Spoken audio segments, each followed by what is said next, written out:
Help uncover any underlying issues and triggers associated with your drinking. Alcohol relapse triggers are social, environmental, or emotional circumstances that remind recovering addicts of their former alcohol use. These cues produce urges that could lead to relapse. Although triggers won't force someone to use drugs or alcohol, they do increase the likelihood of using. The National Institute on Drug Abuse, NIDA, states that 40 to 60% of individuals who have been previously treated for drug or alcohol addiction end up relapsing.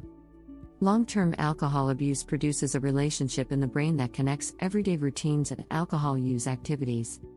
Individuals could experience uncontrollable alcohol cravings when exposed to particular triggers. The cravings are a reflex to internal or external triggers, and this response may even affect those who have refrained from alcohol use for an extended period. External triggers.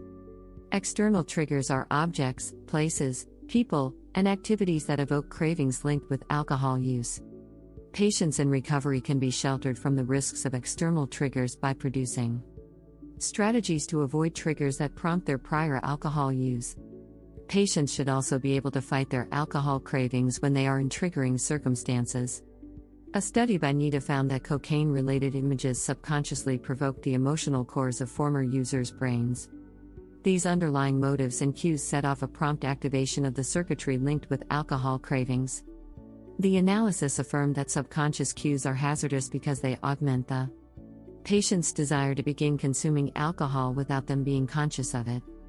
Researchers highlighted the importance of evading the things, places, and people that remind them of their prior lifestyle. People who are closest to the alcoholic could be a cause of cravings that ultimately lead to relapse. It is unsafe for patients in recovery to be around friends and family who are consuming alcohol. Even peers who refrain from alcohol can be hazardous. Offering alcohol to a former addict could trigger emotions that urge an alcoholic to use again. Examples of people who could create cravings include 1. Co-workers. 2. Employers. 3. Family members. 4. Former drug dealers. 5. Friends. 6. Neighbors. 7. Spouses or partners. Loved ones might not recognize the effects of adverse behaviors toward patients in recovery. These behaviors can make the patient feel alienated and urge them to start consuming alcohol again. Places. High-risk places remind former alcohol abusers of the times they engaged in drinking to get drunk. Driving or walking through areas where alcoholics used to drink may spark a recollection related to alcohol use. Some high-risk areas may include 1. Bars. 2. Clubs. 3. Concerts. 4. Downtown. 5. Friends' houses. 6. Golf courses. 7. Hotels. 8. Neighborhoods. 9. Restaurants. 10. Sporting venues. 11. Work sites. Individuals can find different ways to avoid high-risk areas, such as areas or bars where they previously would hang out and binge drink. Situations. Those who are at risk of relapse should avoid stressful circumstances that could urge them to start consuming alcohol again. While holidays are a time to celebrate for most, they usually become a struggle for patients in recovery. Holiday parties that include social drinking can be complicated. Friends and family often tempt recovering addicts to consume alcohol because they believe that one drink will not be detrimental. Some high-risk situations for alcoholics come in two categories: events and behavioral activities. Events such as 1. Going out. 2. Meeting new people. 3. Recovery group meetings. 4. Parties. 5. Payday. 6. Calls from creditors. 7. Before, during and after work. 8. Before, during and after sex. 9. Anniversaries. 10. Holidays. 11. Family gatherings. Behavioral activities, such as 1. Listening to a specific music genre. 2. Going out to eat or dance. 3. Hanging out with friends who are consuming alcohol. 4. Driving. 5. After paying bills. 6. Before or during a date. 7. Alone at home. 8. After an argument. 9. Chatting on the phone. 10. While eating lunch or dinner.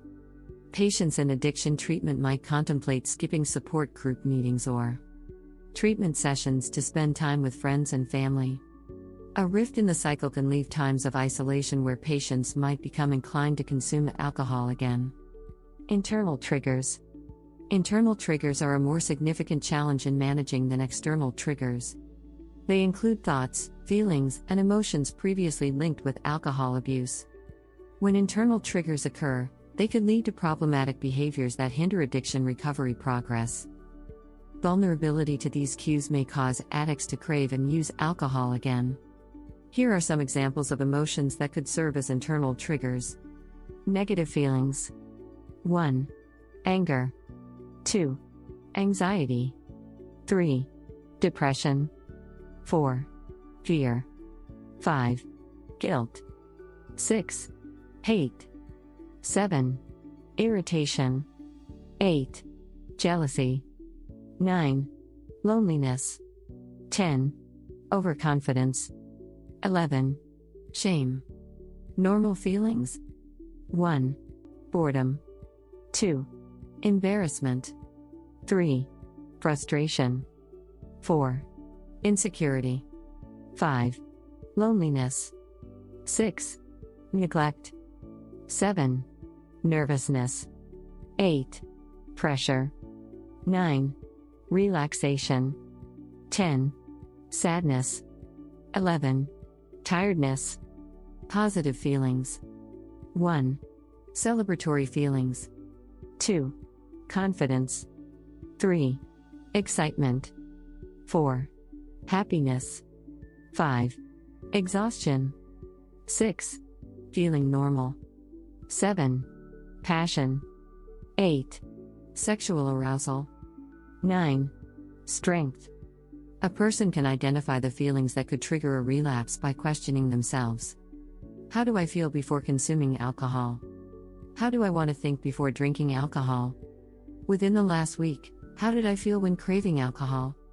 Patients in recovery must be conscious of the internal triggers they struggle with most and have a method ready to seek support. The stages of relapse.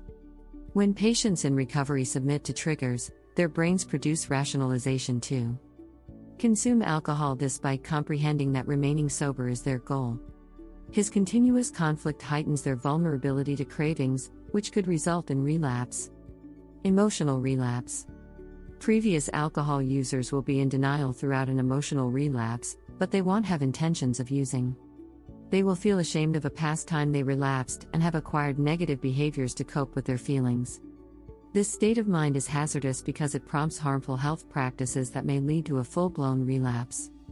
Signs of emotional relapse include 1. Avoiding AA meetings.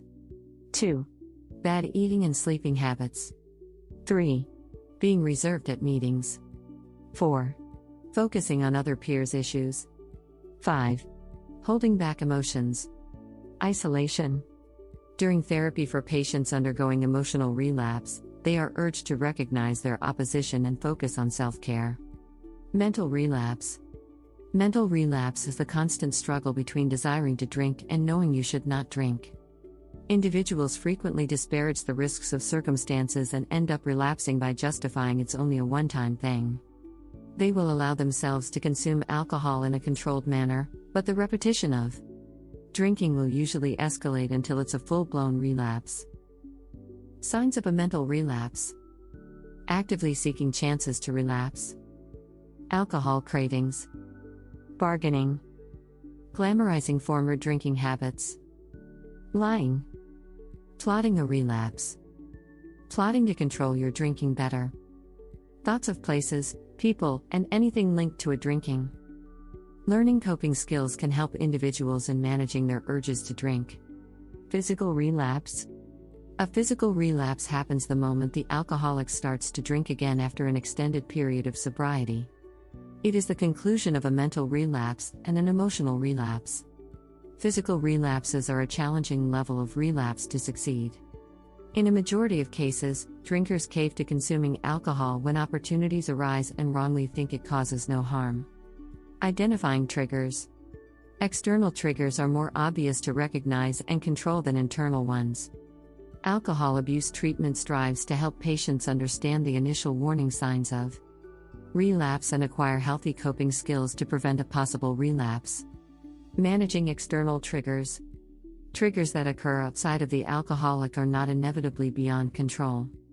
There are various reminders of alcohol use in a former drinker's life, places, people, and objects. Asking the precise questions and taking the right steps can enable patients in recovery to healthily transition back to their regular life without jeopardizing a relapse. Recovering alcoholics can carry out particular exercises where they write out a list of the places, people, or objects that prompt them of their alcohol-consuming lifestyle. Listed below are some examples of the specific questions that asking about external triggers could help prevent relapse.